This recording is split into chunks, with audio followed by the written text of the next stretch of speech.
बोलो श्री वृंदावन बिहारी लाल की जय। आप सबको निर्जला एकादशी की अनंत अनंत शुभकामनाएं।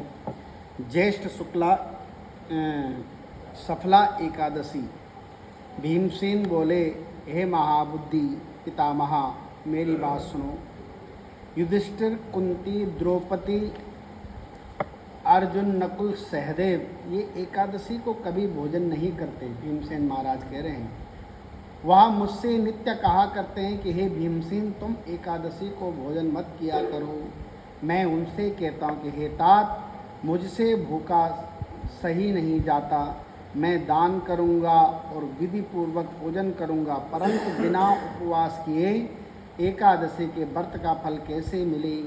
भीमसेन का वचन सुनकर व्यास जी बोले, जो तुमको स्वर्ग अत्यंत प्रिय है और नरक बुरा मालूम होता है, तो दोनों पक्ष की एकादशी को भोजन नहीं करना चाहिए।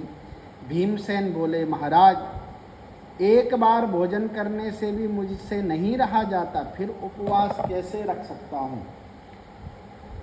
तो महामुनि कह रहे हैं, वृक नाम का कह रहे हैं कि महाराज, वृक नाम का अग्निदेव सदा मेरे पेट में रहता है। कह रहे हैं कि महाराज, मेरे अर्जुन भीमसेन कहने कि मेरे पेट में तो भूख की अग्नि निरंतर जलती रहती है, मैं भूखा नहीं रह सकता। तब जब मैं बहुत सा अन्न खाऊं, तब वह अग्नि जो है शांत होती है। हे मुनि, मैं एक उपवास कर सकता हूँ जिससे स्वर्ग मिल जाए।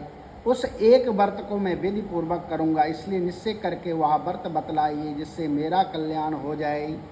व्यास जी बोले, हे नराधिप, तुमने मानव कलयुग में उन धर्मों को के करने की शक्ति मनुष्य में नहीं है। सरल उपाय, थोड़े धन, कम परिश्रम से महाफल प्राप्त होने की विधि मैं बताता हूँ, सुनो, जिसमें सब पुराणों का सार है। जो दोनों पक्षों की एकादशी का व्रत करता है वो नरक में नहीं जाता। व्यास जी का वचन सुनकर भीमसेन पीपल के पत्ते की तरह कांपने लगे। डरकर बोले, हे पितामह, फिर मैं क्या करूं? मैं तो उपवास नहीं करता। जो एकादशी व्रत करते हैं वो नरक में नहीं जाएंगे, लेकिन मैं जो करते हैं वो तो नरक में नहीं जाएंगे, और जो नहीं करते क्या वो नरक में जाएंगे? इसके अर्थ है कि मैं नरक में जाऊंगा क्योंकि मैं नहीं करता। तब व्यास जी कह रहे हैं कि बहुत फल देने वाला एक व्रत आपसे कहता हूँ, ध्यानपूर्वक सुनिए। व्यास जी को बोले, वृष तथा मिथुन के सूर्य के ज्येष्ठ मास में शुक्ल पक्ष की सफला नाम की एकादशी है, उसका व्रत करने से सब फल प्राप्त हो जाते हैं। वो बल कौन सा है, वो व्रत कौन सा है? निर्जला एकादशी व्रत। अगर आप निर्जल मतलब पूरे साल में व्रत नहीं रख सकते, केवल निर्जला व्रत रख लें, और ये भी कैसे? इसमें जल नहीं पान करना, कठिन तपस्या है, दिन भर भगवान का नाम सुमिरन करना है। अगर आप ये व्रत रख देंगे तो आपको पूरे 12 महीनों की एकादशी का फल मिल जाएगा। फिर द्वादशी को सवेरे निर्मल जल में स्नान करके ब्राह्मणों को फल आदि दान करके फिर आप इस व्रत का पारायण कर रहे हैं। निस्संदेह इससे आपको भगवान की प्राप्ति होगी। शंख चक्र गदाधारी कृष्ण आप पर प्रसन्न हो जाएंगे और भगवान आप पर कृपा करेंगे। एकादशी को निराहार रहने से मनुष्य सब पापों से छूट जाता है।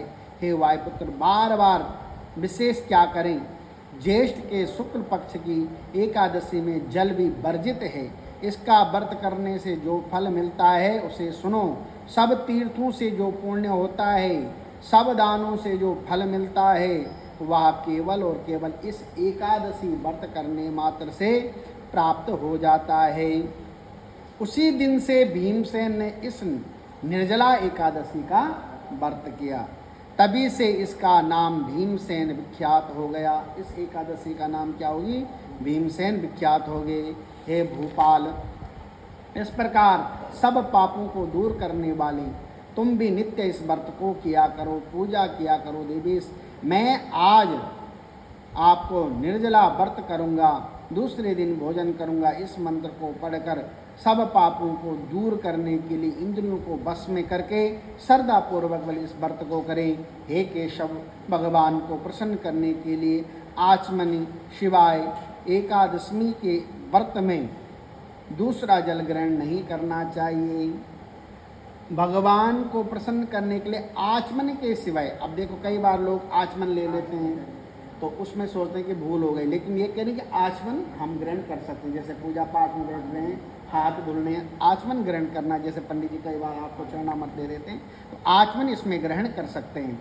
फिर पूरे दिन व्रत रखें। द्वादशी को भगवान का पूजन करें। गंध अक्षत से भगवान का पूजन करके भगवान का ध्यान करें। देवताओं के ईश्वर, इंद्रियों के ईश्वर, हे संसार सागर से पार करने वाले, जल से भरे कलश को दान करने से मुझको परम गति दीजिए, ऐसा कहकर ब्राह्मणों को बल वो कलश दान करें, जो आप देते हैं ना, कलश दान करें। इस प्रकार जो पवित्र और पापों को दूर करने वाली इस एकादशी व्रत को करता है, वह सब पापों से दूर करने वाली एकादशी का व्रत करता है, वह सब पापों से छूटकर अंत में परम पद को प्राप्त होता है। बोलो श्री वृंदावन बिहारी लाल की जय।